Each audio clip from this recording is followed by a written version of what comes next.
پلوشا آپ بتائیے، اب وے فارورڈ بتائیے کیا ہونا چاہیے؟ پلوشا وے فارورڈ میرے ہاتھ میں آرمی چیف لگانا ہوتا ہے، میں آپ بتا دیں یار، تو اتنا سنجیدہ سوال ہے، دونوں آپ پریشان ہیں، آج ڈائریکٹلی کویسچن دونوں ایڈریس نہیں کرنا کیسے سوال کرتے ہیں؟ ہاں آپ غریب لوگوں سے کیسے سوال، مسکین ٹائپ لوگوں سے؟ کیا یہ ہماری ضرورت ہے ایسی باتیں کریں؟ یہ مسکینی صرف ایک ہی موقع پر ہوتی ہے، ادروائز پولیٹیکل لوگ بڑے تگڑے ہوتے ہیں۔ میں سمجھتا ہوں آپ اس کو تھوڑا سا، یہ ٹھیک ہے ایک سٹریس کا ایلیمنٹ ہے اس ملک کے اندر، لیکن آپ میرے خیال میں اس کو اوور ریڈ کر رہے ہیں۔ I think things would just happen, it's just going to be the way it is.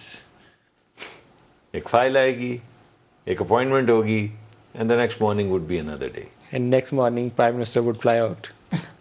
Prime minister صاحب کا اگر کوئی ہے، کوئی اگر انہیں جانا ہے کسی ملک کا دورہ کرنے کے لیے، وہ چلے جائیں گے، اگلے دن واپس آ جائیں گے، اس میں کیا ایسا مسئلہ؟ وزٹ تو شاید ان کا 1 یا 2 دن کا ہی ہے، لیکن ایشو یہ ہے کہ وہاں جا کے ہو سکتا ہے ان کو اردوان کے پاس 2 دن اور ٹاپ کاپی میوزیم جانے کا شوق آ جائے، میں آج وزٹ کر رہا ہوں تو رک بھی سکتے ہیں، رول آؤٹ مت کریے ابھی، میں بلو ماسک ہی دیکھا ہوں۔ آپ اس وقت رومرز پھیلا رہے ہیں؟ نہیں رومر نہیں، میں تو ایک یا ہمیں ڈرا رہے ہیں یا رومرز پھیلا رہے ہیں، دونوں میں سے ایک بات کر۔ بھائی صاحب ان کے یورپ کی سیر پہ ہیں، آپ کے جو آڈینس ہے نا ان کو ڈرا رہے ہیں کہ کچھ ہونے والا ہے۔ بڑے بھائی صاحب یورپ کی سیر پہ ہیں، ہو سکتا ہے ان کی آتے آتے کہیں عیادت ہی کر رہا ہوں، استنبول تک تو آیا ہوں، تو 2 گھنٹے کی اور فلائٹ پکڑی، یورپ تو ہے ہی ہے، 2 گھنٹے کی اور مل کر آئے ہیں، مشاورت کر کے آئے، سارے دوست گئے تھے، لیڈران جاتے رہتے، کوئی مسئلہ نہیں ہے، ان دونوں کے درمیان کوئی مسئلہ نہیں ہے، بس کوئی مسئلہ نہیں ہے۔ سب سے بڑا مسئلہ آ کے کچھ دنوں میں فیض آباد میں ڈیرے ڈال رہا ہے۔ وہ ڈیرے نہیں ڈالیں گے، اتنی سردی میں بیٹھا نہیں جائے گا، وہ ایسی ڈرا رہے ہیں آپ کو، یہ جو لیکن ان کی باتیں ہیں وہ تو خیر یو ٹرن کہیں سے ویسے بھی کرکٹ مار میچ ہے سکتے ہیں۔ نیکسٹ ڈے پہ، آئی تھنک ان کو اچھے سے سمجھایا گیا ہے کہ آپ ایک دن آئیں، تقریر کریں، ان کو ڈیڈ لائن دیں اور چلے جائیں۔